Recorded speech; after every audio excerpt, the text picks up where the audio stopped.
Your muscular strength may be called upon for a violent exertion on many occasions. A sudden pain in your back, in your side, or in an arm or leg may occur, and you call it muscle strain. The pain may vanish in a few hours, or it may cripple you for a longer period, or you may have incurred some serious disability. Most strains can be avoided by a knowledge and an understanding of the body's movement mechanism and its active parts, the muscles and the bones. All of our active body movements are the work of the muscular system in combination with the bones of the skeleton to which they are attached. All muscles, no matter what size, shape, or location, exert force by their power to contract. To understand how strains develop, let us first look more closely at a single muscle, such as the biceps of the arm and portions of the bones to which it is attached. The muscle consists of bundles of fibers, the meat of the muscle. Thin layers of connective tissue enclose the individual bundles in sheaths that separate them from each other. The connective tissue sheaths unite to form the tough tendons, which resemble cords and fasten the muscle to the bones. Strains may occur within the muscle, in the tendons, or in the area where the tendons are attached to the bones. The biceps muscle is attached by 2 tendons to the shoulder blade and by a single tendon to the radius bone of the forearm. When the biceps muscle contracts, it raises the forearm. We may let the forearm fall by its own weight, or, if resistance is present, we must call upon another muscle, the triceps, to pull the forearm down. This is because muscles are like strings. They cannot push. They can only pull by contracting, or they can relax and stop pulling. Biceps and triceps are excellent examples of opposing muscles. The principle of opposing muscles is an important factor in the understanding of the mechanism of body movements, whether of a large range or an almost imperceptible one. For instance, standing still in an upright position is made possible only by the constant balancing action of opposing muscle groups of the whole body. Delicate as these movements are, they can be observed by the slight swaying of the body. Nearly every muscular effort owes its efficiency and its fitness to purpose to the lever action by the bones and their joints. Levers are of 3 types known as orders. In a lever of the first order, the pivot, or fulcrum A, lies between the weight of resisting force B and the moving force C. Nodding the head is caused by one of the few examples of first-order lever in the human body. Its action is of a double or alternating character. Within the head, the skull at its base is connected with the first bone of the spinal column by a movable joint which represents the pivot. The base of the skull represents the lever arm. The opposing muscles of the neck cause the nodding movement by alternating contractions. A lever of the second order helps us lift our whole body weight when we rise on our toes. This type of lever has the pivot A at one end of the lever arm, the moving force C at the other end, and the resisting force B between them. A long movement of the moving force results in a shorter but more powerful motion of the resisting force. The active parts consist of the foot, composed of the toes, the middle foot, and the heel bone functioning as a unit, the tibia, and the calf muscle attached to the heel bone by the Achilles tendon. The ball of the foot represents the pivot A. The resisting force B is at the ankle joint, and the moving force C at the end of the Achilles tendon. The strong calf muscles make a long pull to raise the weight of the whole body over a shorter distance. A lever of the third order also has the pivot A at one end of the lever arm, but the resisting force B is at the other end, while the moving force, C, in this case, lies between them. Bending the arm is a good example of the many third-order lever movements of the body. The arm, with its bones and the biceps muscle, has the elbow joint representing the pivot A. The moving force, C, is applied through the biceps tendon to the radius bone. A short but strong pull by the biceps results in a longer and faster movement of the resisting force B.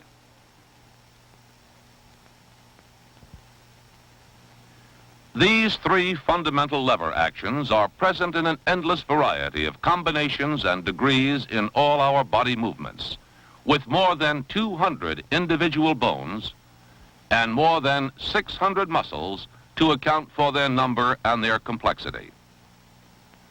Knowing how to use them intelligently will help to avoid injuries and strain. For instance, if you try to lift a heavy weight off the floor, do you bend over like this? If you do, you may soon say, "Oh, I tried to lift something too heavy for me. I hurt my back." Was it really too heavy for you? That depends. Let's see what lever action you were using. Here is the body in the bent over position with an outline of the skeleton. Notice particularly the backbone, which is not solid and rigid, but is a flexible column composed of individual vertebrae. Also note the muscles that bear the brunt of the lifting effort. Comparing the body with the lever, the hip joint corresponds to the pivot A, and the lever arm to the flexible backbone. Like the backbone, the lever arm is represented as a number of jointed segments rather than a rod. The resisting force B is near the end of the lever arm. The moving force C is applied along the lever arm and is furnished almost entirely by the back muscles with some help from muscles near the hip joint. During this lever action, these muscles are called upon to raise not only the heavy weight, but also the weight of the body trunk, and at the same time, to transform the curve of the lever arm into the shape of the backbone with the body in the upright position. Thus, when overtaxed, back muscles are extremely liable to become strained. Now, contrast that way of lifting with the one that is sensible and safe. With the body and its skeleton in this new position, you notice at once that the backbone is almost upright. This relieves the back muscles almost entirely, not only of the body weight, but also of the weight to be lifted. Instead, a whole series of strong leg muscles is ready to take up the work of lifting by means of a system of levers. The lifting movement now carries the weight upwards in an almost perpendicular direction, all levers contributing evenly.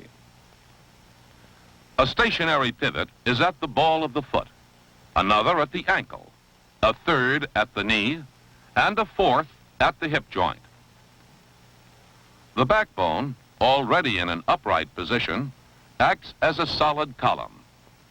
Notice that the resisting force B is now almost directly over the whole lever system, which can now function to the best advantage for you. Instead of only one lever, there are 4 levers and 4 sources of muscular power.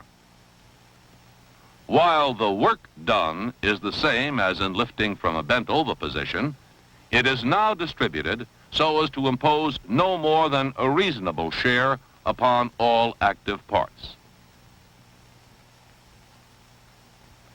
On the abdomen are 5 weak or danger spots where faulty posture during effort may result in a so-called rupture or hernia. 1 near the navel, 2 in the fold of the groin, and 2 at the middle of the upper part of the thigh. First, let's see what causes these weak spots. The bones of the pelvis give attachment to the muscles which cover and protect the abdomen. But near the navel is a region underneath the skin which is covered only by thin layers of tissue. These may occasionally give way to allow the formation of an umbilical hernia. Much more important are the areas in the region of the groin. Here, only the tendons of several abdominal muscles come together to form a kind of passage or canal closed only by rather loose tissue. This may give way to permit the formation of an inguinal hernia, the most frequent kind, particularly in males. In this region of the thigh, there is a similar but shorter canal through which pass large arteries and veins on the leg. This canal may permit the formation of a femoral hernia, which occurs more frequently in women than in men. The abdominal cavity is filled with freely movable intestines and other organs, and it's roofed over by the muscle called the diaphragm.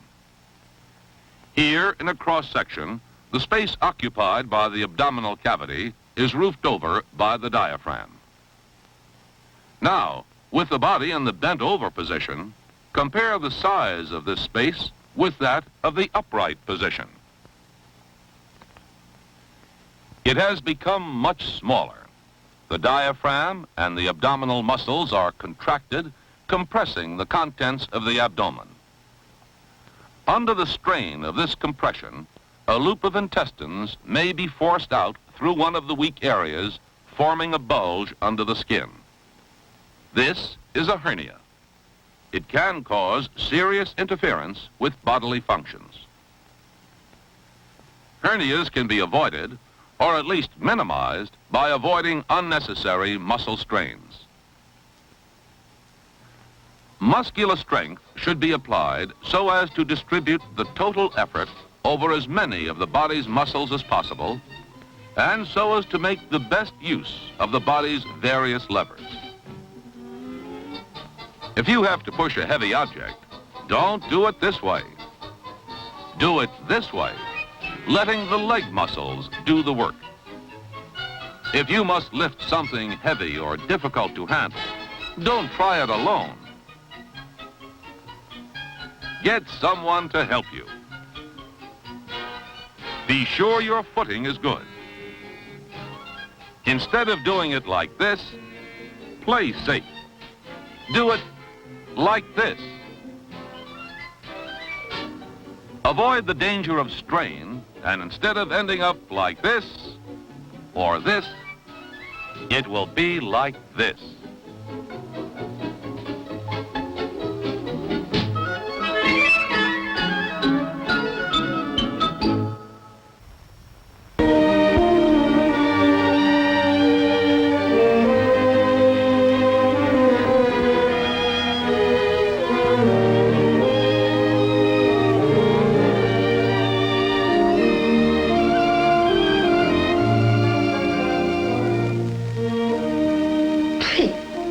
The symptoms are quite familiar, and very likely you'll come up with a correct diagnosis.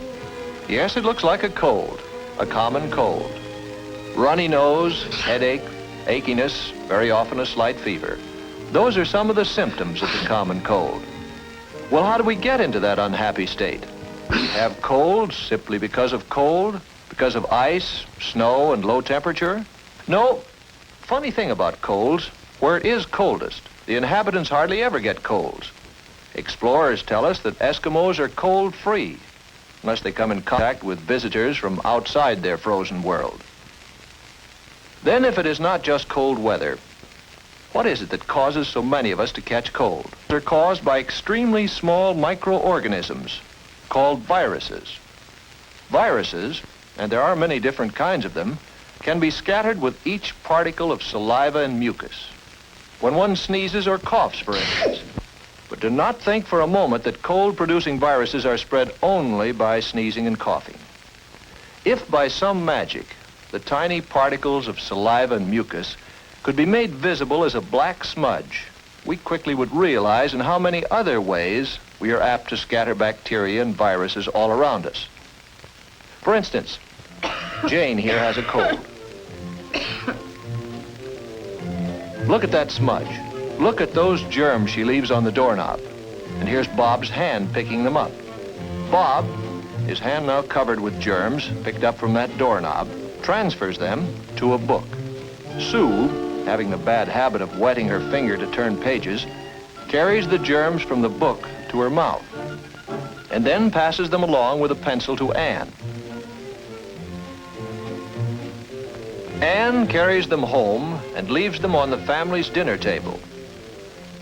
Yes, even during an ordinary conversation, saliva and mucus particles escape our mouth and easily reach others who inhale them as they breathe. Just remember how breath becomes visible on a cold day. How then, with so many germs surrounding us, can we avoid having colds all the time? Well, fortunately, our body has defenses against this enemy. Normally, we breathe through our nose. The nose, as well as the sinuses, the eustachian tubes, and the throat, are lined with a delicate membrane.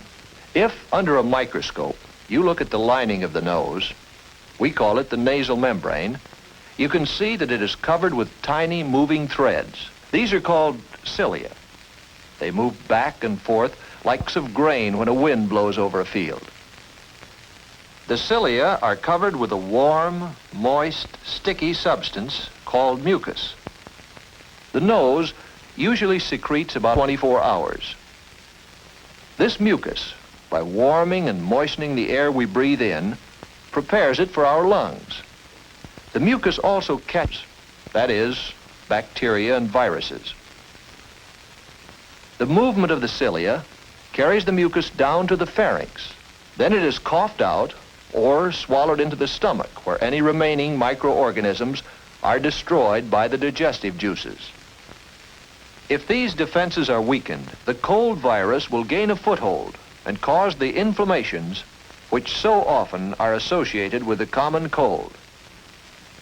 The common cold is not a serious sickness, but still, medical science as yet has not found a cure for it. Ah, yes, there are remedies galore, all sorts of medications, which soothe pain and headaches and so bring some relief. However, they do not cure colds. And no matter how convincingly they may be advertised, do not use them without having checked with your doctor. But there is a sound prescription. If you have a cold, don't stay in school, because if you do, you may send others home with your cold.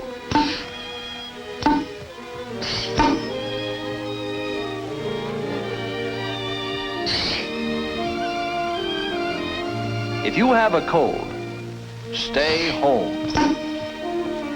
Stay in bed. This is the prescription which common sense and medical science recommend. Medicines, but only those your doctor prescribes. No others. Warmth, rest, which you can get best when you stay in bed. And while you're there, you might as well make the best of it.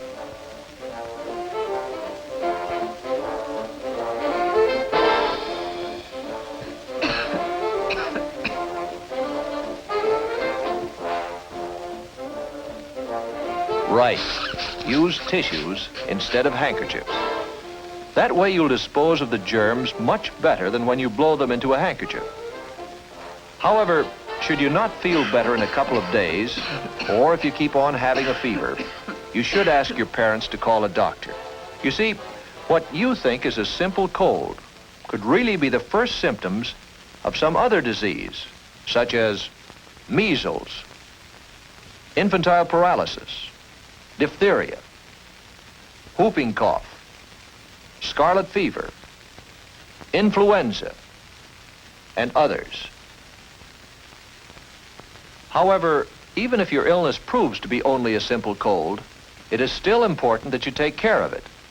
A cold which is not treated might very well back up along the mucous membrane and so invade the sinuses, the cavities in the bones of the face and the skull. Or the infection may reach the middle ears when it invades the eustachian tubes, which connect the middle ears with the throat.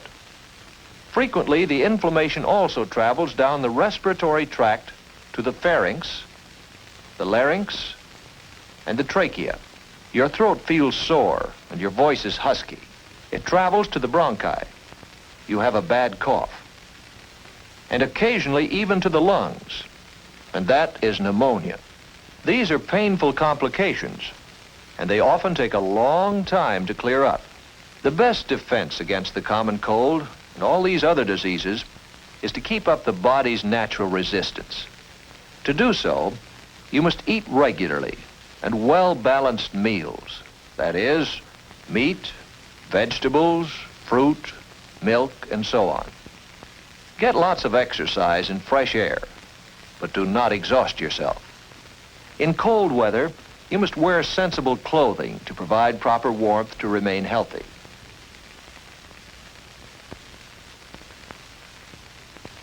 Go to bed at a reasonable hour. While you grow, you need about 10 hours of sleep each night. Sleep recharges the body's energies. Protect yourself against infection. Keep pencils and other things out of your mouth.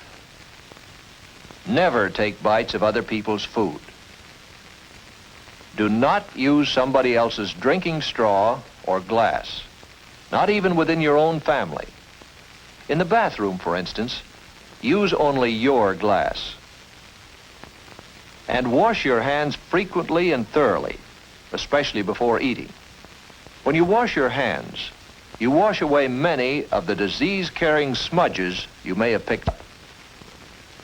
But if in spite of all these precautions, you come down with a cold, let us repeat, take it to bed and stare until it has run its course. This is the safest way to regain your health and to return as quickly as possible to work, to fun, and to play.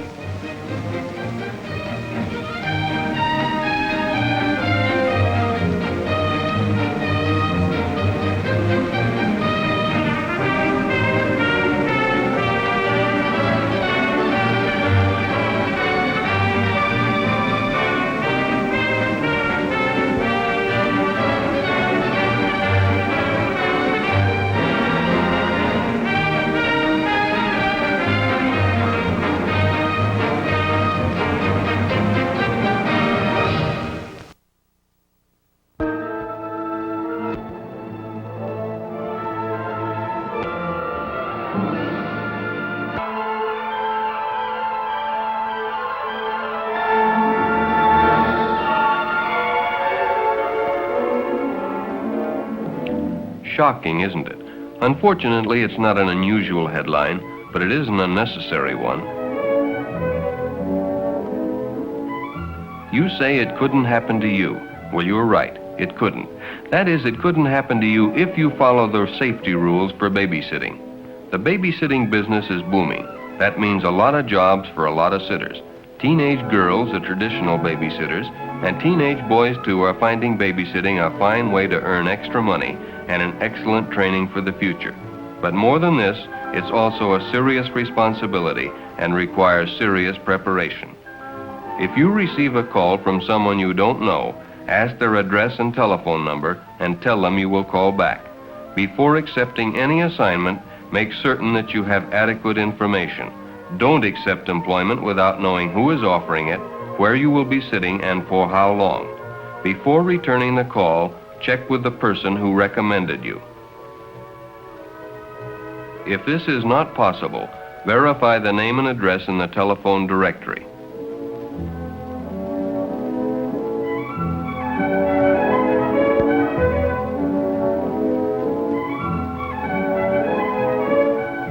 If it doesn't check out, call the police. You could be saving yourself an unpleasant experience and rendering an important service to your community or some babysitter who is not as careful. You might even be keeping a tragic headline from being printed. Once satisfied that the job is legitimate, it is wise to arrange a preliminary visit.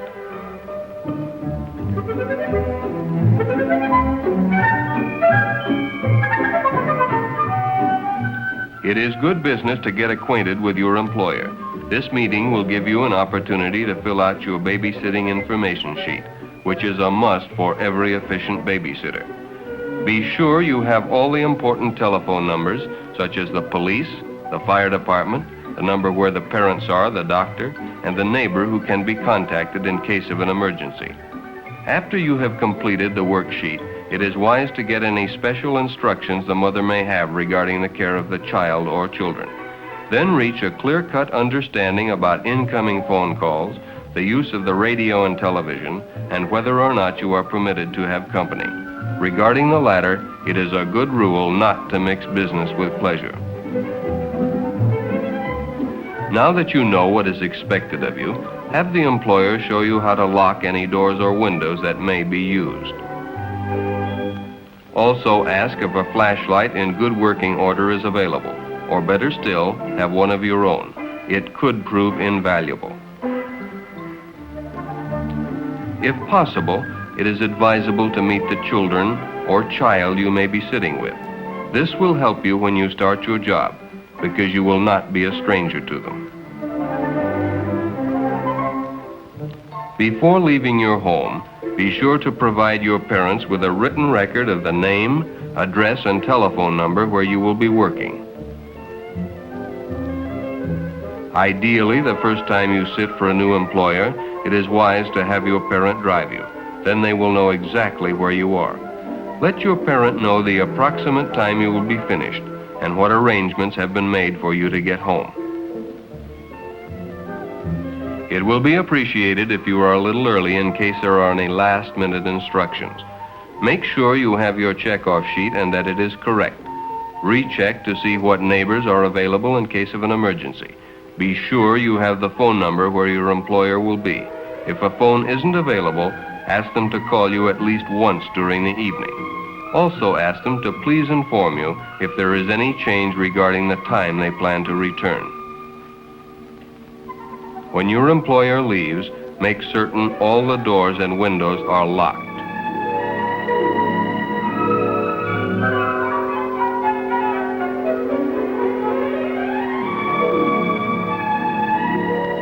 If the children are allowed to stay up to play or watch television, stay with them.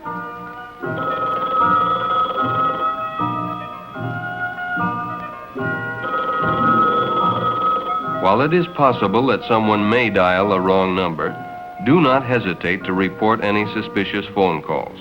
A call can be considered to be suspicious if no one responds when you answer, or the caller will not properly identify himself or asks personal questions. Do not admit that you are alone.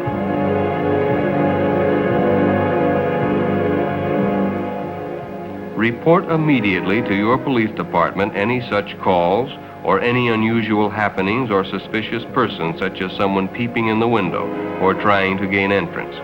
Even if a person claims to be a friend of your employer, explain that you are responsible and that you are not authorized to admit anyone.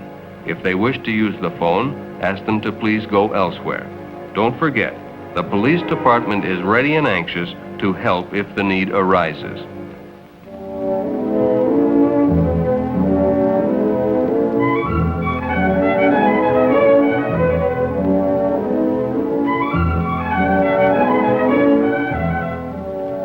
Do not permit the children to play or linger in the bathroom.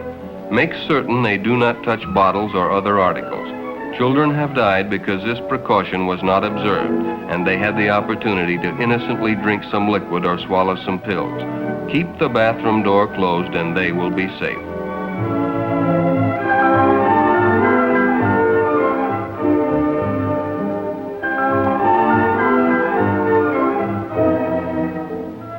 Once the small children are safe in bed, it would seem you could relax, but it is important to remain alert and dependable at all times.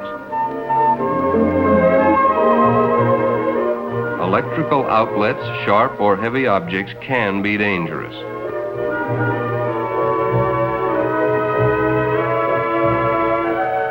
In case of an accident, do not attempt anything more than the simplest first aid measures.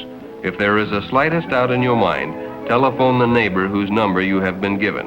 And if the condition is obviously serious, Call the doctor immediately, then telephone the parents.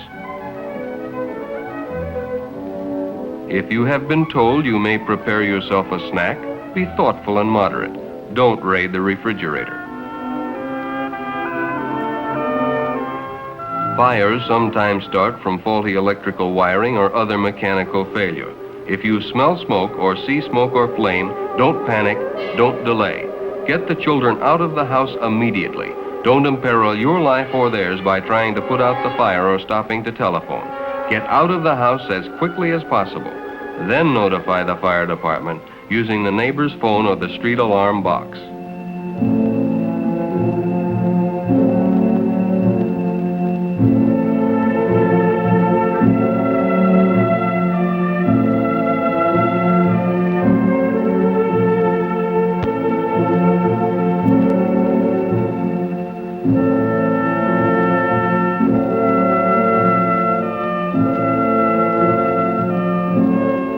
If the person for whom you have been working has been drinking and he is to drive you home, point out as diplomatically as possible that it is for his protection as well as yours that other transportation be arranged.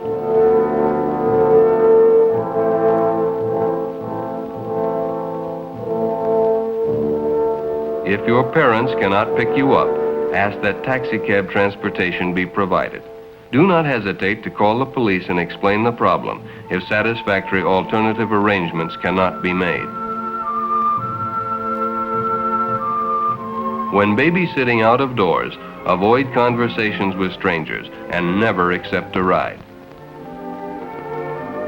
Even if the party claims to be a friend sent by the parent to pick up the child, don't go with him. If he continues to annoy you or act suspicious, write down the license number and notify the police as soon as you can.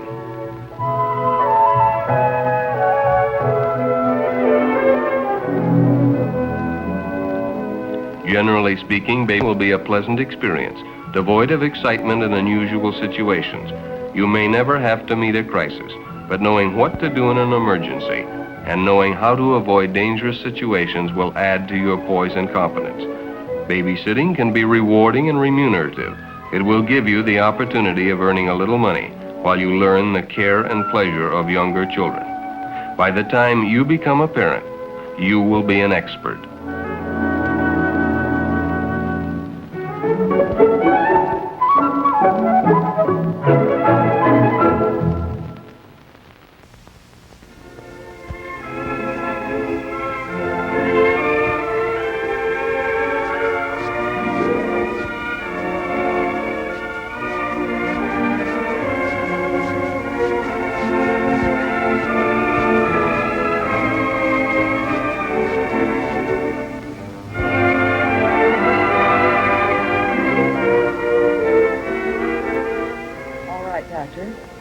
We'll admit her by Thursday at the latest. Yes, fine.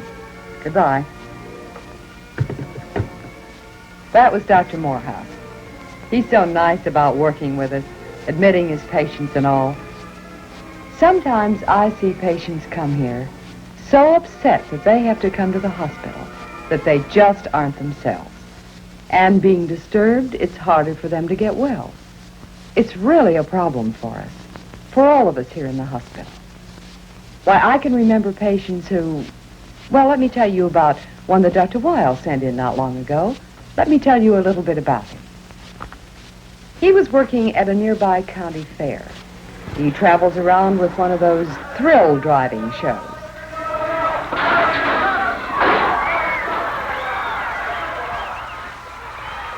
Mr. Lou Miller is a brave man who brushes with danger every day of his life.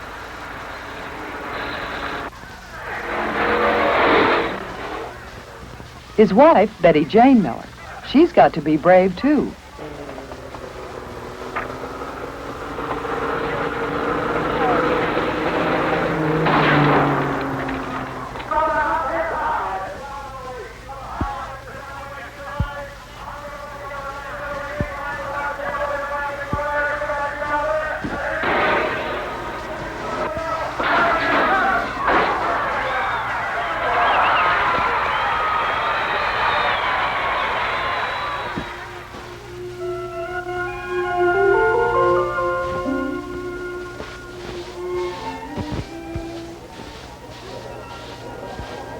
there was a good crowd today, wasn't there, Lou?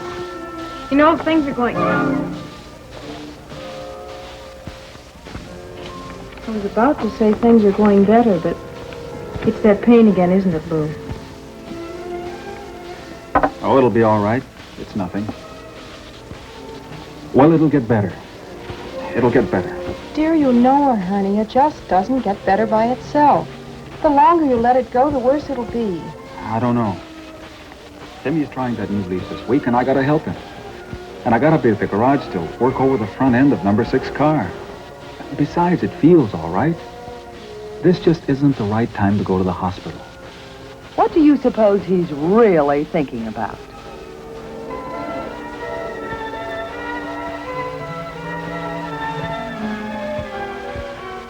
Gosh, can we afford it? Because I don't make any money while I'm laid up. And there's me. How will I do? You never know.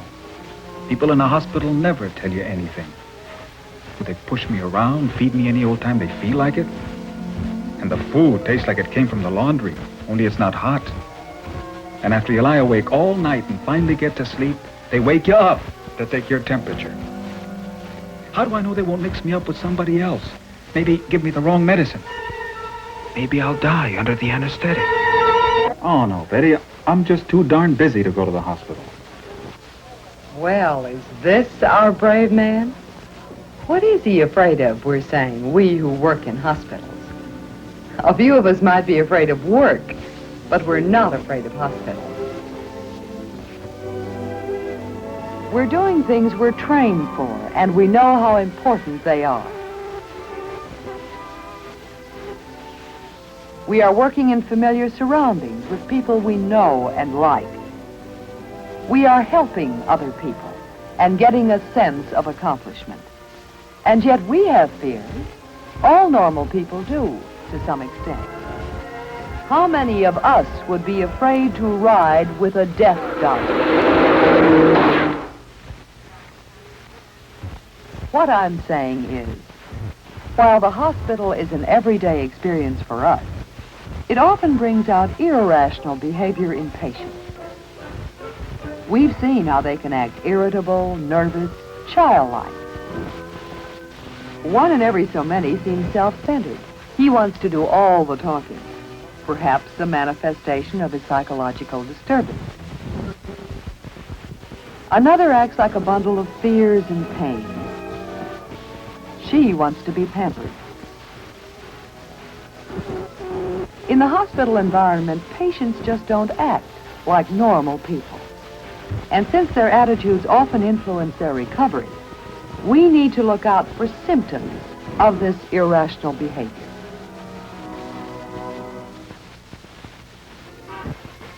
All right, here's the man who faces death in his job, but is afraid to enter our everyday world. What can we do to help him? At the physician's office, the proper conditioning of the patient's attitude can begin to put him in the right frame of mind, to help him get well faster. The physician can help by explaining the various hospital accommodations, bringing out differences in costs, and relating this to the patient's own hospitalization prepayment plan. He writes out instructions to the hospital so there is common understanding. And he tells Mr. Miller what to bring to the hospital for himself. He goes over the pre-admission form so the patient will understand what he takes to the admitting office and how he takes care of himself until he's admitted. Don't worry about this. Get plenty of rest, and I'll see you at the hospital.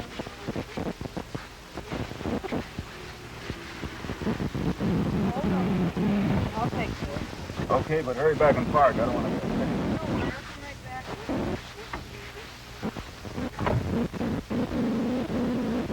Well, here I am at the hospital. Lady Jane and the doc did this to me. I still don't think I need to have any operation.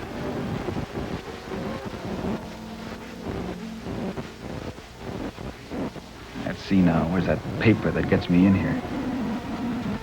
What do I do with it? Mr. Miller does not want to be in our hospital. Because he is frightened, he may act belligerent. It's up to us to recognize this and to help put him at ease so he can respond to medical treatment. All right, we'll expect to see her then. Thank you. Goodbye. I'm Lou Miller. I got a reservation here. Is my room ready? Oh, how do you do, Mr. Miller? Sit down, won't you? Now, let's see, you're Dr. Wilde's patient, aren't you? Oh, yes. Here's your room. And I'm so glad that you brought this pre-admission form from the doctor. That helps a lot. Well, where do I register in? My bag's out in the lobby. I can carry it up myself, you know. Well, yes, Mr. Miller. It'll just take a minute to answer these few questions. All right? The date of your birth? My date of birth. What do you need that for? To put on my tombstone? Mr. Miller, are you in pain? Now, you see, these questions are necessary for the city health records and for your protection as well as ours. Now, we could get this information from your wife if you'd like to go up to your room now. Oh, well, let's do it now. Maybe that'd be better. All right. I'll be as quick as I can.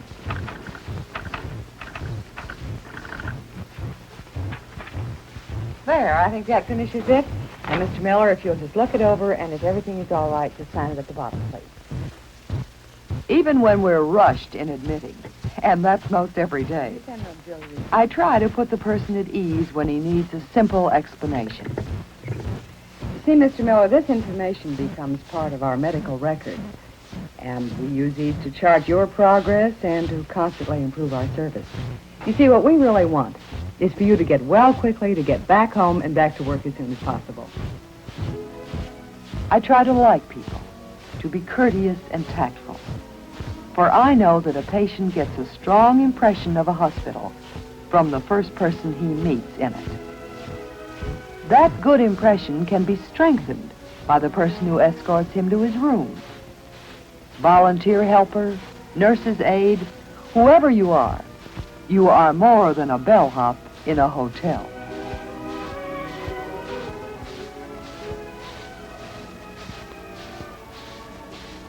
You're a friendly hostess, quietly telling him about the hospital, perhaps the layout so it won't seem strange to him.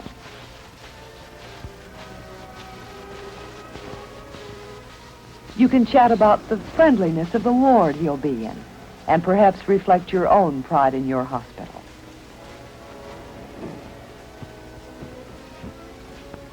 This may be a good time to explain about the services available in the hospital, newspapers, magazines, gift shop, and about the regulations, visitors' hours, and such. Hello, Miss Black. New patient, Mr. Miller, Miss Ritchie, the head nurse. How do you do, Mr. Miller? May I present? And incidentally, he'll continue to be Mr. Miller, not a room number or Dr. Wilde's hernia. A patient likes to be a person, not a number or a case.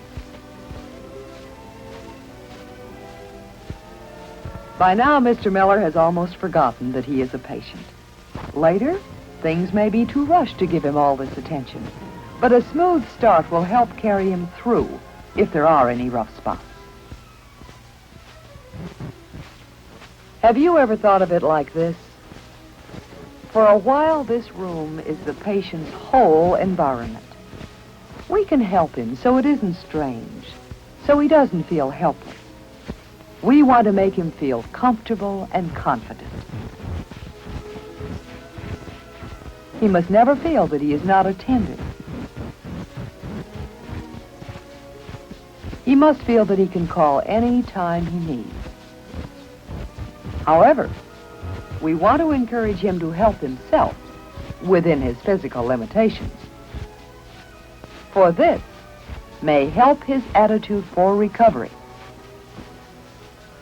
We in this business keep saying, a hospital is the people in it.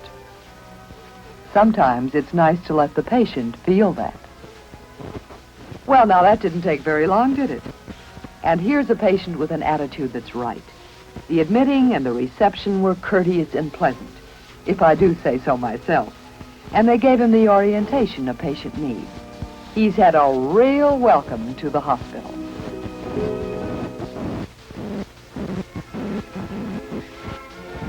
Well, we all know what happens now. More questions. And after the nurse, the medical technician, the dietitian, the intern. Now, this is old stuff to us. We could go after it as if he were Mrs. Chase, the mannequin we learned on. But we realize the patient is a person who'll feel better if he has some idea of what we are going to do and why. There's no need to go into Mr. Miller's medical care. Our hospitals do a fine job in that regard. But some patients have a long memory of poor handling in other hospitals. Let's see a few examples of the wrong kind of care. Most every patient feels a little bit helpless, some more than others. And they don't especially enjoy having to ask us to do simple things for them. When we are insensitive to a patient's feelings, when we lecture or scold him, we can make him feel ridiculous, feel that no one cares about his reactions to the hospital and to his treatment. Under pressures of record-keeping and efficiency, we may grow careless, forgetting that the patient is a person with individual needs, desires, and feelings.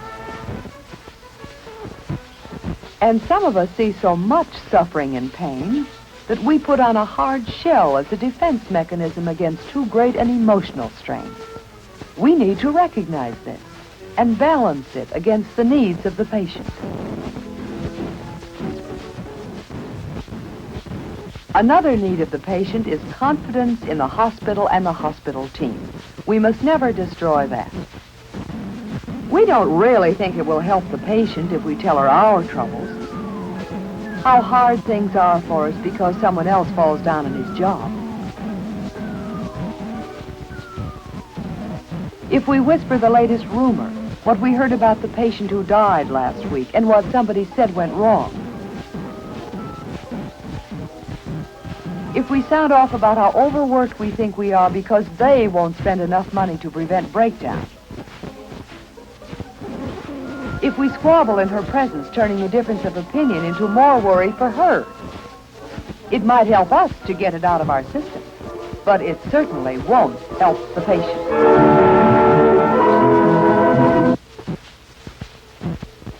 Even though we joke about it, we in hospitals know what strong feelings we have, most all of us, about humanitarian service, about helping the patient. All of us who come in contact with the patient can try to radiate comfort and confidence, to put the patient at ease, to calm his fears, even if we have to laugh at his jokes, so that he can concentrate on the business of getting well.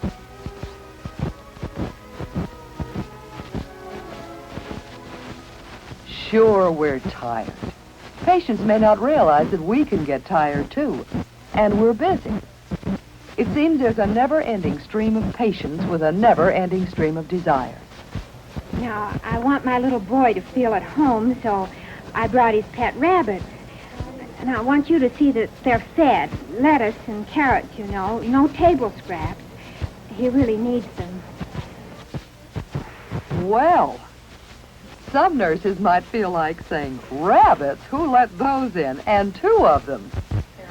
But we realize that we have to control situations like this and turn his mother's concern into something useful. For mothers and relatives are often needed by patients. That contact with family is mighty important. So we need to remind ourselves that relatives of sick people also may be unreasonable. This may have been her way of saying she doesn't like her son to be in a hospital. We need to make allowances. That's part of our job. Well, the days go by for Mr. Miller. He's had his operation and he's on his way to getting well again, aided by attention to his needs as a patient and his needs as a person.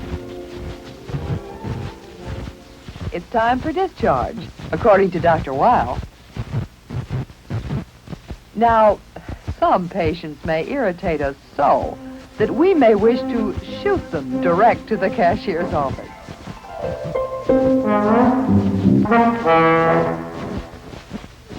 But the right kind of care during discharge is important not only to the patient's health and well-being, but to the reputation of our hospital and all of us who work here.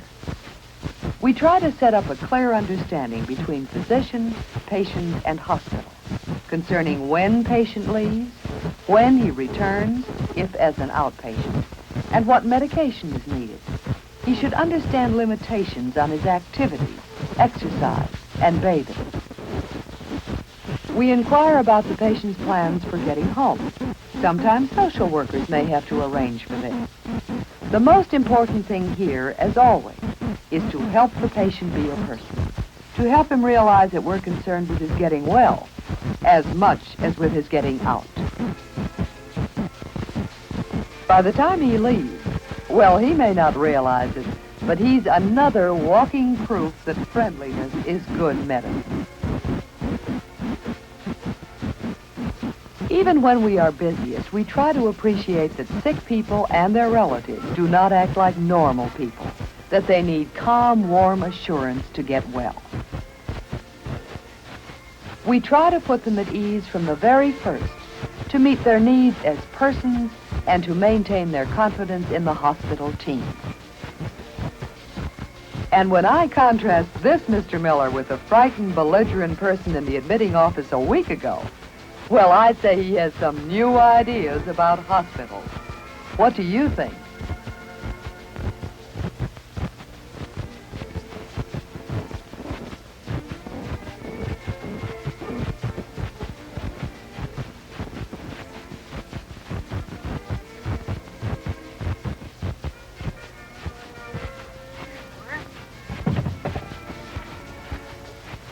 Oh, that feels good.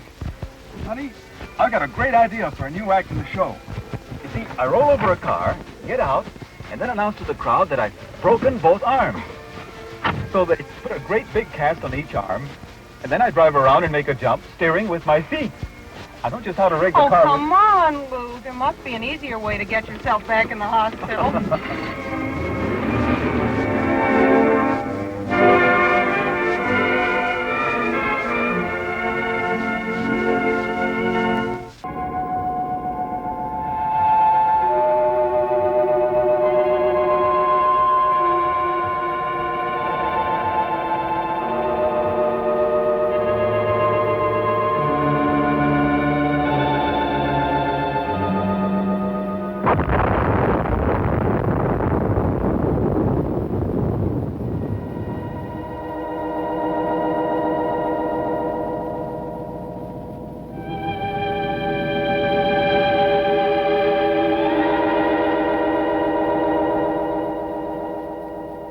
If an enemy attacks us with nuclear weapons, danger will come not just from blast or heat or nearby radiation effect, but also from fallout.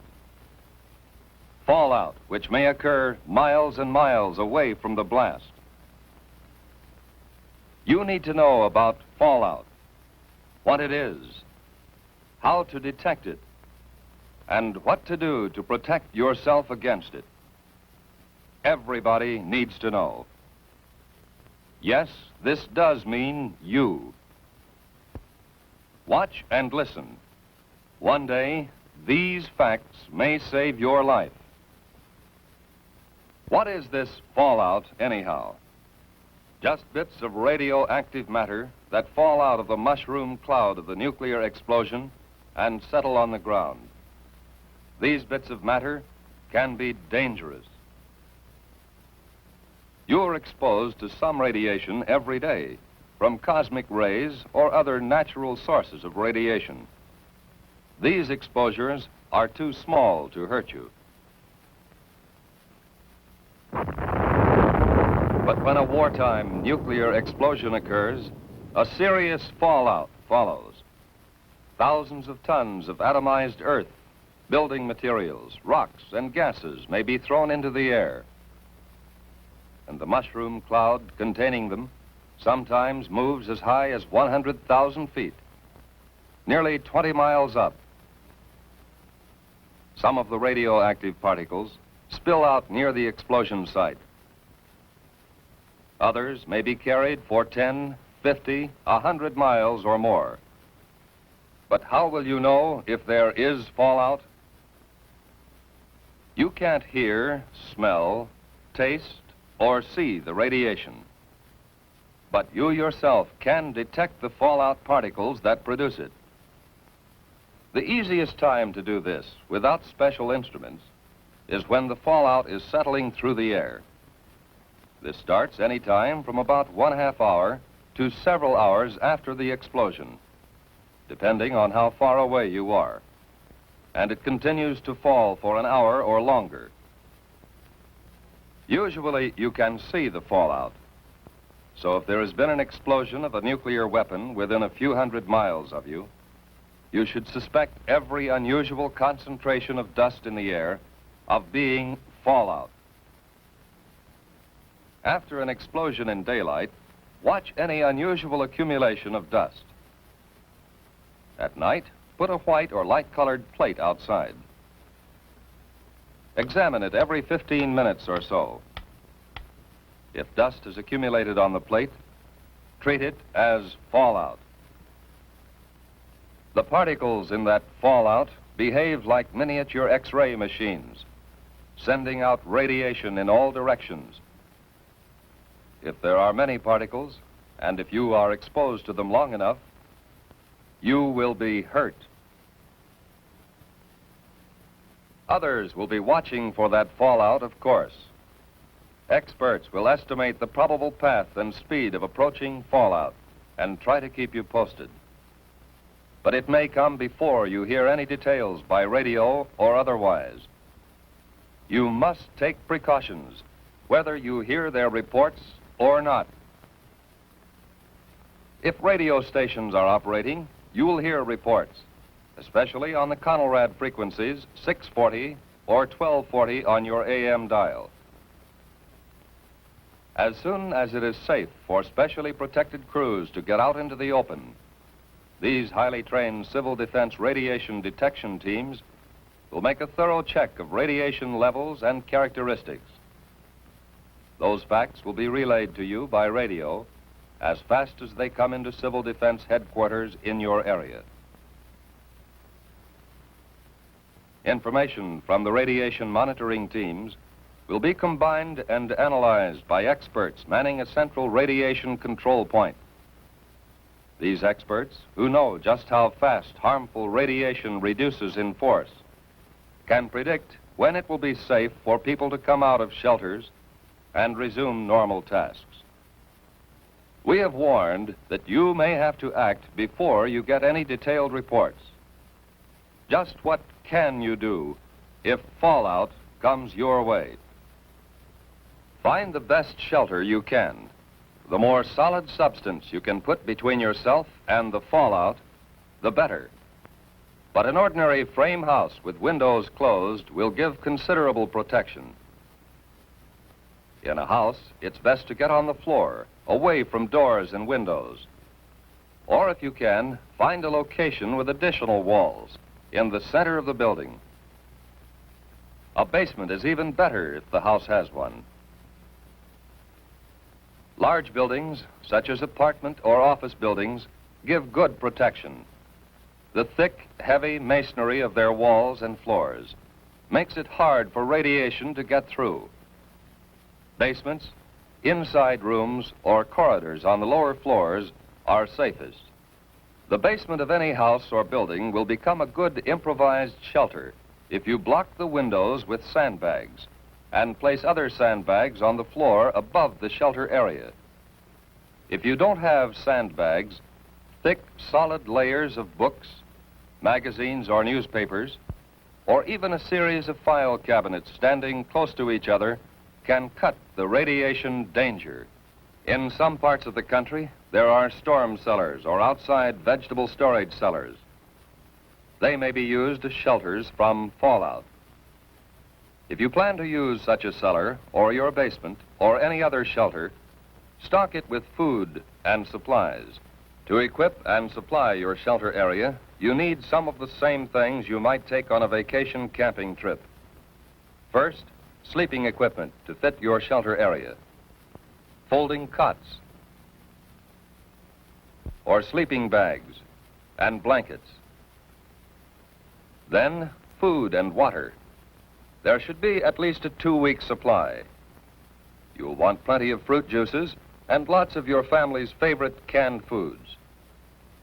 The drinking water supply should be rotated often to be sure it's fresh. And don't forget such basic needs as sugar, salt, pepper, and other seasoning that your family ordinarily uses. Now, some equipment. A radio is very important. It should be a battery portable with spare batteries. A transistorized radio is best, as the batteries last longer. Next, you need light in the form of flashlights and a battery-operated lantern. Then, a good first aid kit. Now, plates, cups, silverware. A can opener and a bottle opener are important. Add to these things enough closed containers to take care of garbage and human waste. Especially if there will be children in the shelter, include some books and magazines, paper and pencils, maybe 1 or 2 small, simple games. The best protection of all is the special shelter built according to specifications of your local civil defense organization. This has an air filter to allow ventilation, but keep dust out. And it has at least 3 feet of earth over it. It would be a good idea to go right now to your local civil defense office to secure plans for the type of shelter you want, and then to get busy on construction. Plans are simple, using standard materials. So maybe you can do the job yourself. But all this special shelter talk won't help very much if you are caught way out on the open road. If that happens, keep driving until you see a building, which may be a house or barn, church or school. Drive as close to the building as you can. Then get yourself and your family out of the car and take cover in the building. If you live on a farm and have sufficient warning, get your animals under cover and give them enough food and water to last several days. And if you can, cover any piles of hay or harvested crops that may be outside. If the explosion has been some miles away, you will have time to fill tubs and other containers with water before fallout arrives. All locations where outside dust does not penetrate will be safe storage points for water. Whatever kind of shelter you find, settle down and make the best of it. If there are others with you, help them by being as calm as you can, and don't be discouraged. You can go out for very brief periods if you are well covered and keep the dust off your skin. Wear heavy boots or shoes and pants tucked in or tied around the bottom to keep dust out. If any dust gets on you, brush it off promptly. And when you have a chance, wash it off. That dust can burn your skin. But what happens if you do get exposed to a great deal of fallout? When food or water has been contaminated by the dust, internal damage may occur.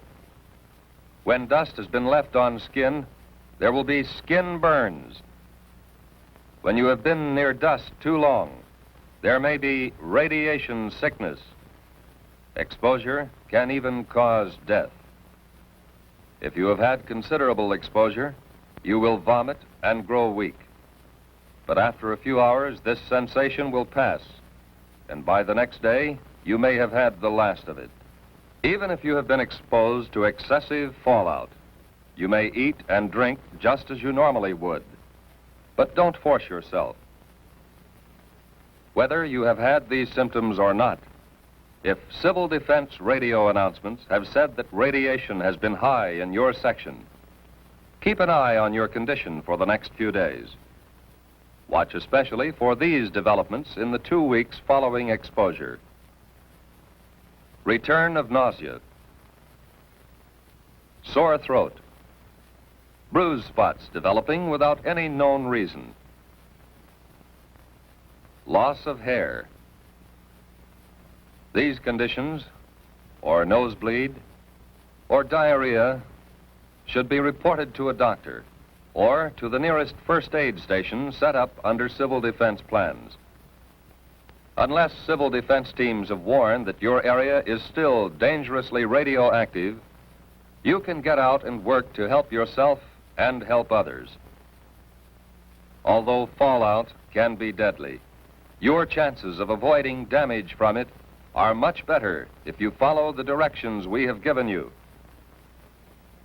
During an alert, keep your portable radio tuned to the Conelrad radio frequencies, 640 and 1240 on the AM dial, for the latest reports and advice. Right now, today, before there is an alert, take time to learn the Civil Defense 5 steps to safety. Learn warning signals and what they mean. Learn your community plan for emergency action. Learn protection from radioactive fallout. Learn first aid and home emergency preparedness steps. And learn how to use Conelrad 640 or 1240 on the AM dial for official directions.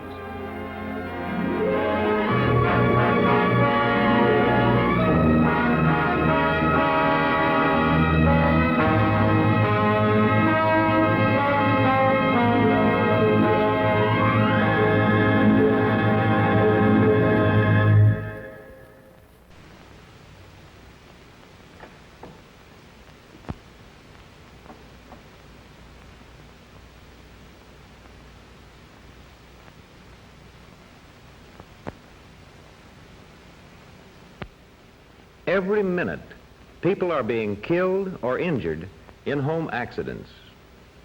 The frequency with which the shadow passes across the clock face indicates the frequency with which such accidents occur. 1 every 6 seconds. Yearly injuries and deaths from accidents in the United States total more than 9 million. More than 1/2 of these occur in the supposed safety of the home. Only 1/8 on the admittedly dangerous highways. The number injured every year in home accidents is approximately equal to populations of Idaho, Nevada, Utah, Arizona, Colorado, Wyoming, Montana, North Dakota, and South Dakota. Constant study and constant care are necessary in cutting down these accidents. A vigorous safety campaign in every community, in every home throughout the land. A campaign which, among other things, seeks out sources of danger and removes them. In a local safety drive, the Davis family is taking its part. No slippery and flammable oil spots on the floor of the garage. And today an electrician is installing a much-needed light switch. The Davises know it's safest to call in an expert for electrical work, and they know that light, where needed, is a key to safety. We see that tools are neatly arranged. Junior Davis is installing a new sign, "Open doors before starting motor." It will remind everyone that carbon monoxide gas comes from a car's exhaust and is deadly in a closed room. Mr. Davis arrives home from work and from a bit of shopping for further aids to safety. Hello, Junior. Hello, Dad. A little more electrical work, eh? Mrs. Davis asked me to put a light there, so you won't have to guess at that step in the dark anymore. Grand idea. Many a fall I've had there. As a further safeguard, the step has been painted white. What's in the package, Dad? You hand me that knife over there and you'll see. Junior knows how to hand over a knife, blade away from the receiver. A good way to prevent cut fingers. Mr. Davis has made several purchases, which he will use in promoting the safety campaign in his household, his contribution to the community campaign. Another wise step has been to enlist the aid of each member of the Davis family. They're all thinking about safety. At the bottom of the stairs is a light switch, no stumbling up dark steps. The lighted stairway is free from bundles with a safety handrail. Before Mrs. Davis exchanges greetings with her husband, she puts the iron on a metal stand and disconnects it. Hello, dear. Now what has my safety campaigner bought for the home? Come along, we'll have a look. First stop, the children's playroom. Hello, Daddy. Have you got some new toys for us? Yes, new toys. But first, what about picking up the ones you're not using? Oh, yes. Toys carelessly left lying about may cause nasty falls to playing children. Junior assists his younger sister, Helen. There can be no stumbling over toys that have been put away. The Davis toys have always been chosen with a view to safety. Blocks, rubber toys, construction sets of wood, no poison paint. With these, the children can play safely without close supervision. Well, Betty, how do you like this fella? The new toy is a safe toy. It is made of rubber, no sharp corners, too large to swallow, no poison paint. Toys for babies, the Davises believe, must be harmless. Let me see. Mr. Davis, having added to safety features and having enforced safety rules in the children's playroom, now turns his attention elsewhere. Oh, that reminds me. That slippery rug won't harm us again. Here's a new Falls from slipping on throw rugs are common among home accidents. But this non-slip material, which is put under the rug, clings both to the rug and to the floor beneath and banishes the danger of careless feet causing skids. Junior promptly proves this with a few trials.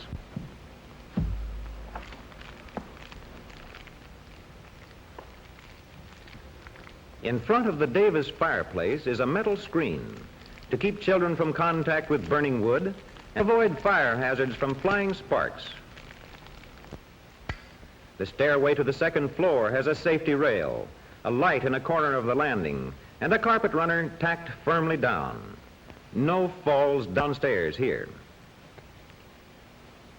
Junior's bedroom apparently is to receive attention next. We note that there is a clear path from door to bed and a light switch just inside the door. I got this light so a sleepy junior getting out of bed won't stumble about. Well, that's grand work, Dad. You go on. I must finish dinner. Ordinarily, bedrooms are places of danger, chiefly from falls that often happen in the dark. And the new bed light will help guard against this in Junior's bedroom. In bathrooms, electric shocks cause many deaths. But here, the light connection is far from water faucets, where shocks might occur. Again, falls in bathtubs are common, often serious. This rubber mat and the wall handhold will help prevent falls.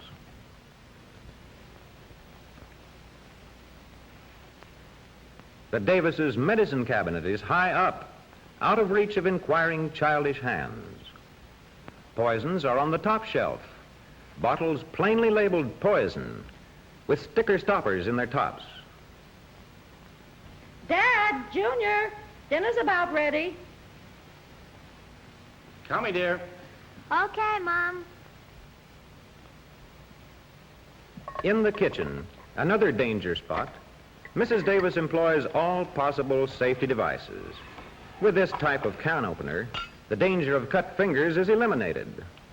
Note the smooth, regular edge that is left on the open can. As a further precaution against cuts in the kitchen, Mrs. Davis keeps sharp knives in this jar with only their handles exposed. The jar is within her reach, but out of reach of the prying fingers of children. When breakage of glass occurs, Mrs. Davis takes no chances. I'm sorry, Mother. I know, it's only cracked. But look closely. See that sharp place? It might cut someone's lip. Anyhow, it would only break sometime when we weren't expecting it to. Careful wrapping of cracked or broken objects protects not only those in the home, but the trash collector as well. All possible dangers from burns about the stove are guarded against. The handles of pots and pans are turned back. A broad safety line on the floor warns children of the danger zone. Mr. Davis carelessly steps over this line. Guess we're about 100% now with that rubber mat in the bathroom. What's that smell so good cooking? Green beans and bacon? What are these, potatoes? Now, don't tell me. Yes, I'm going to tell you. Look how you left that stew pan handle. What's the use of safety rules if we don't obey them? I'm sorry, dear. But you know how it is, trying to teach an old dog new tricks. But what does it smell so good? Ouch! And there it is, a finger burned on the hot oven. Naturally, the Davis children are concerned. And baby Margaret offers a suggestion. That's right, Margaret. Daddy's young, he'll learn too. Like most careful housewives, Mrs. Davis has a first aid kit conveniently at hand. There you are. Finally, the Davises use a sturdy little ladder with safe rubber-covered steps in placing their safety sticker in a front window. They have played their part in a highly important campaign, a campaign in which everyone should play his part to change the home from a place of many lurking dangers to what every home should be, a haven of safety.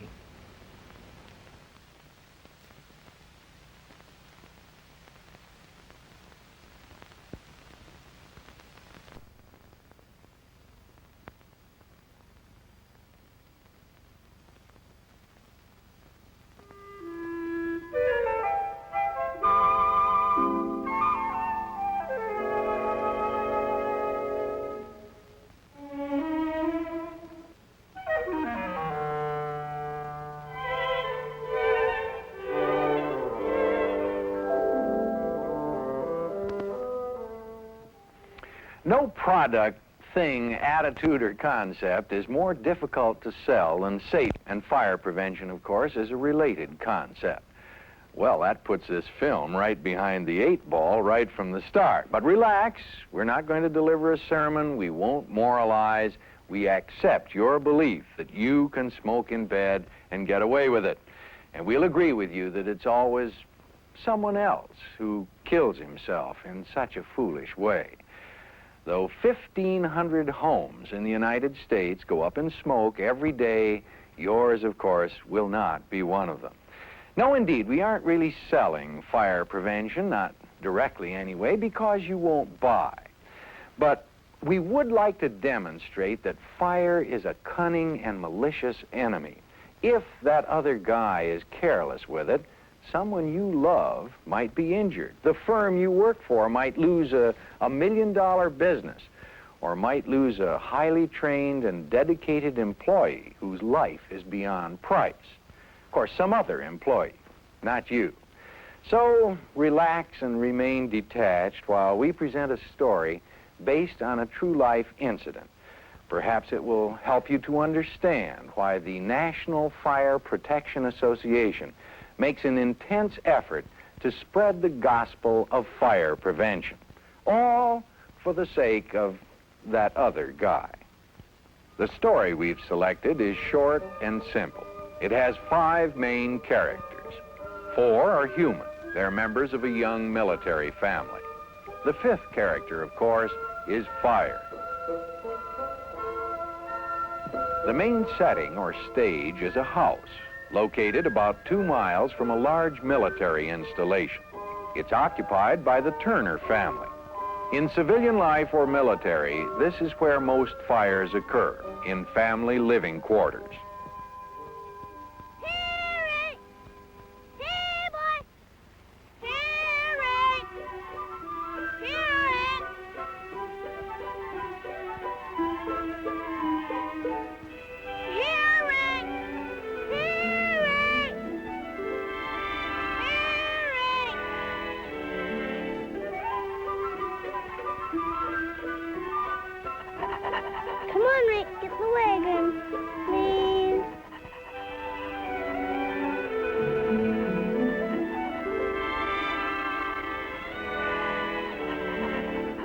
Okay, let's go.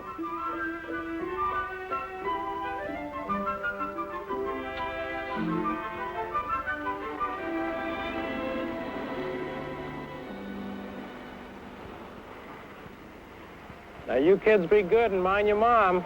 And watch the dog, okay? Okay, Daddy, we will. Are you coming home for lunch, darling? No, I'm afraid not. I'm going to be a little too busy. I'm going to catch a bite at the base cafeteria. I'll see you this evening. Bye-bye.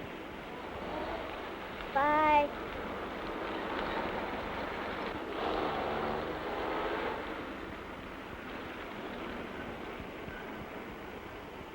What a great day. The drama begins at a moment when all seems well, when the characters face no visible threat. It ends before dawn on the following day. This little drama has no particular plot. It's taken from real life, where beginnings and endings and crises and climaxes are not easily recognized. In real life, there is no audience as such.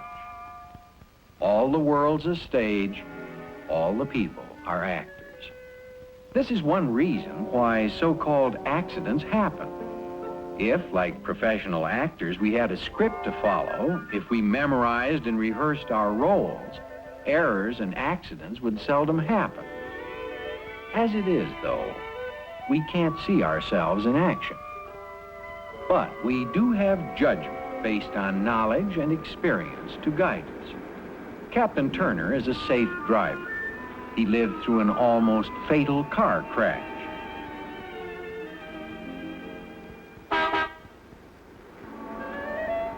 Now he uses judgment, understands how to act in traffic. James Turner realizes that at any moment he can become the one we blame for every accident that other made. But what does the captain know about fire prevention? Will he also come to learn that lesson the hard way? When a fire hazard is recognized, there's no great problem. People believe in a hazard they can see.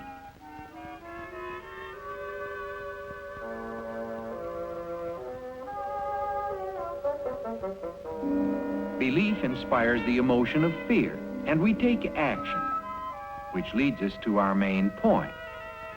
The best fire prevention is recognition of fire's hazardous nature.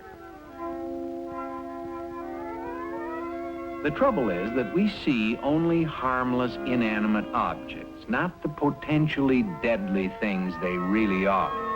There is fire in any match. Some have heads that fly off, sticks that snap. Good safety matches which have non-flying heads are preferable.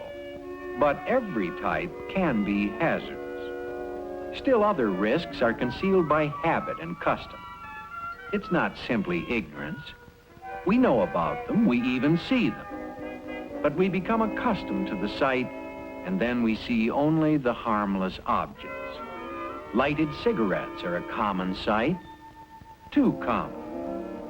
These little igniters and matches are the two greatest causes of fire incidents, simply because custom dulls our ability to see them for what they really are.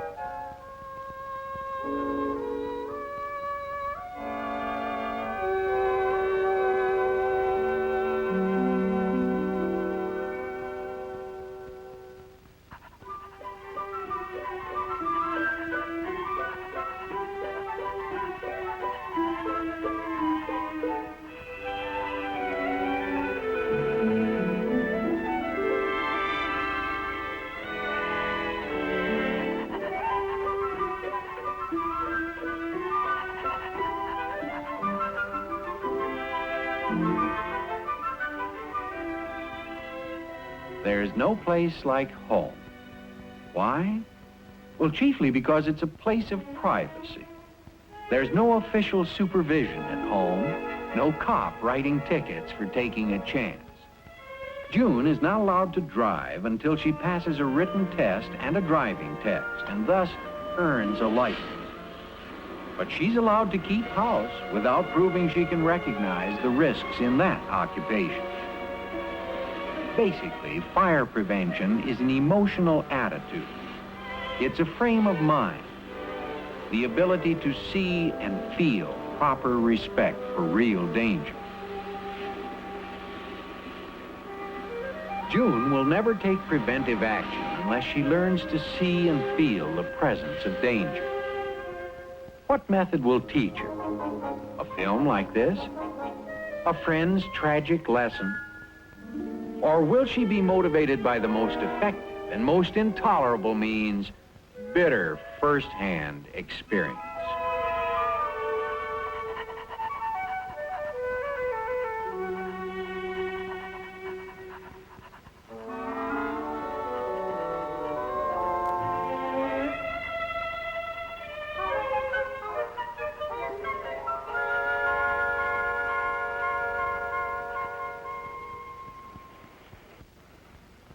To the grown-ups, a home means privacy, a place in which to be oneself. To the small ones, home means protection. It is a refuge from which to venture forth unafraid, a harbor to welcome their return. Joey and Dana share this room. Joey loves to climb, so the upper bunk is his. Dana doesn't mind. Her doll, Gretchen, feels safer near the floor, so she gladly takes the lower.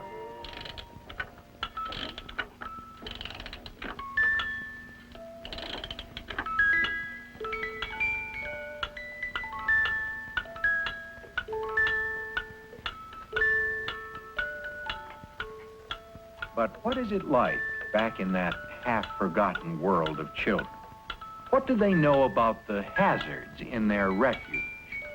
Only the things they've been told by Mother and Dad, and things they've learned by direct research, sparked by curiosity. Joey may have a much better alibi than an adult for not recognizing the many faces of fire danger. His problem is complicated by simple ignorance. However careless adults may be, they can't plead ignorance. They know that fires are dangerous.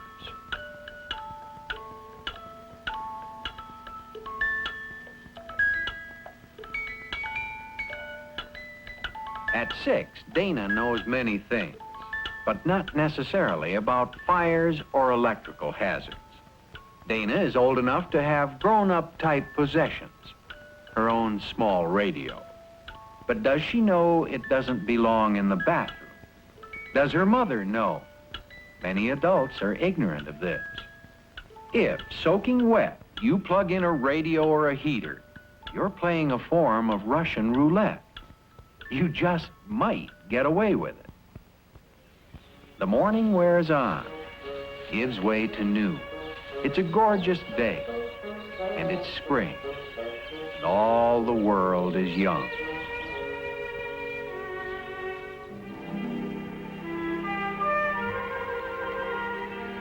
Trouble lies camouflaged on days like this. It seems impossible that anything bad could happen, not in such serenity. Out at the base, it's been a good day for Captain Turner. He's a busy man. His mind is on practical matters. He doesn't have time to admire the glories of nature. Still, the feel of this day stirs the captain. It's good to be alive. Just before the crew breaks for lunch,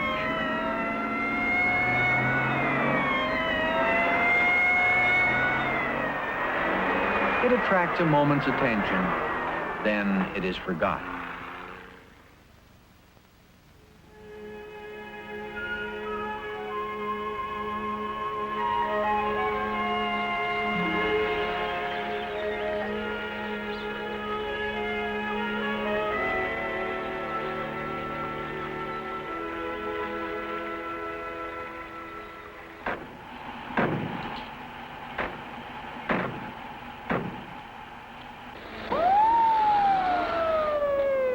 Seems there was a fire in a barracks adjacent to the base cafeteria.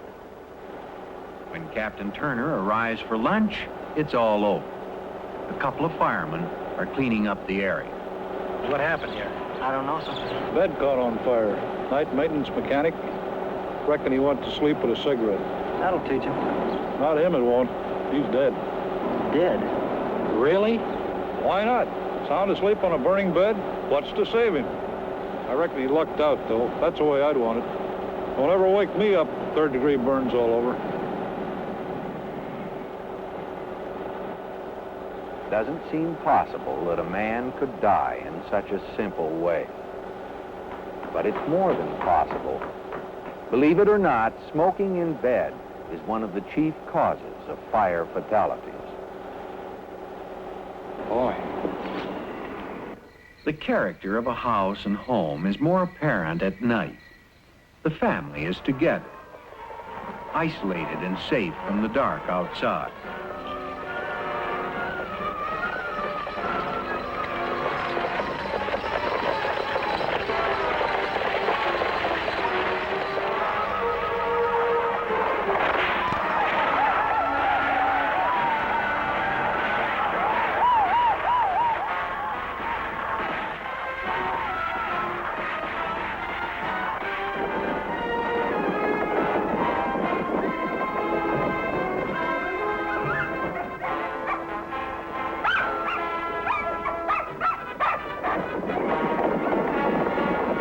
Everyone is relaxed. The past day is just a memory.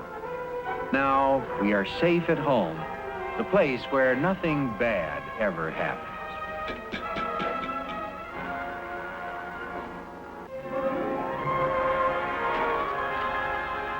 Okay, Tiger, it's time for you and your sister to go to bed now. Come on. But, Dad, my water pistol's back there someplace. It's all right. I'll find it later. Go on. Sit down with your children. You two, go on. Fire escape plan together.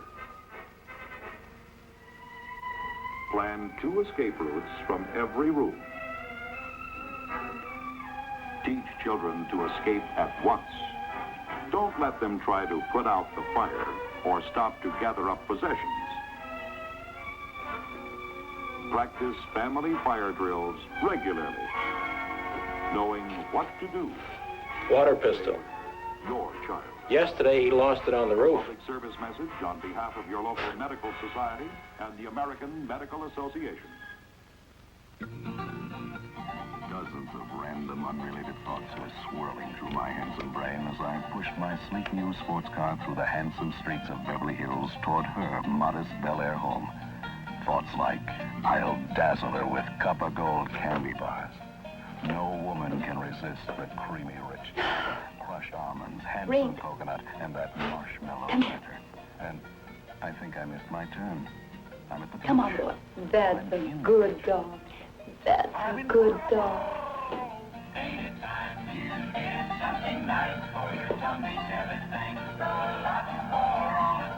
Hey, outside. You go outside. You don't go in there. Come on, come on. Come on, come on. Come on. Outside. Outside you go.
fire in a sofa may smolder for hours before it breaks into open flame. You can fall asleep in a chair or on a sofa and never waken. Lethal gases are released by the smoldering fire. The gases themselves can suffocate you.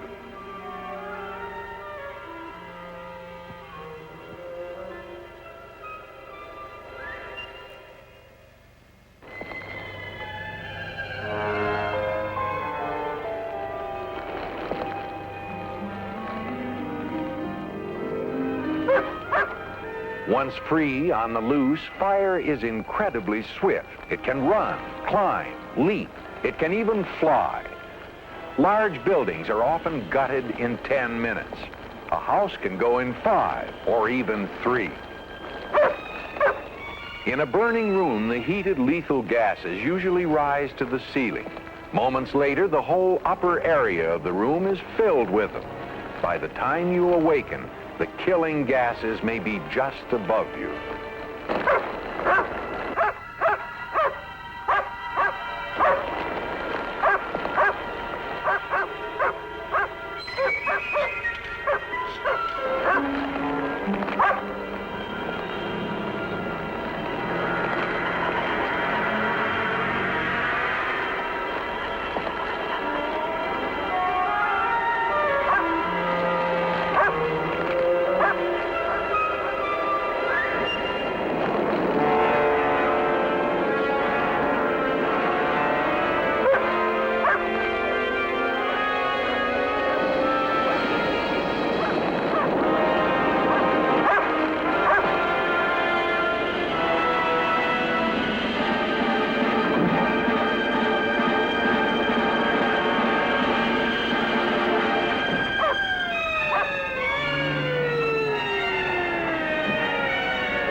Well, Colonel, it's plain as day what happened.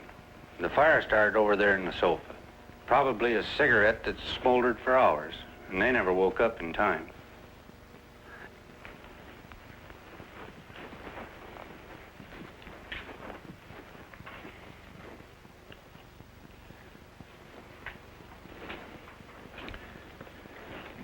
We found the father right here, Colonel, by the bedroom window. Now, indications are that he rose straight up out of bed and dropped. He might have made it if he'd have crouched low and kept his head down. And the mother was right over there on the floor. Now, evidently, she was going after the kids and... How about the kids? Well, let's go into the bedroom, Colonel, and I'll show you.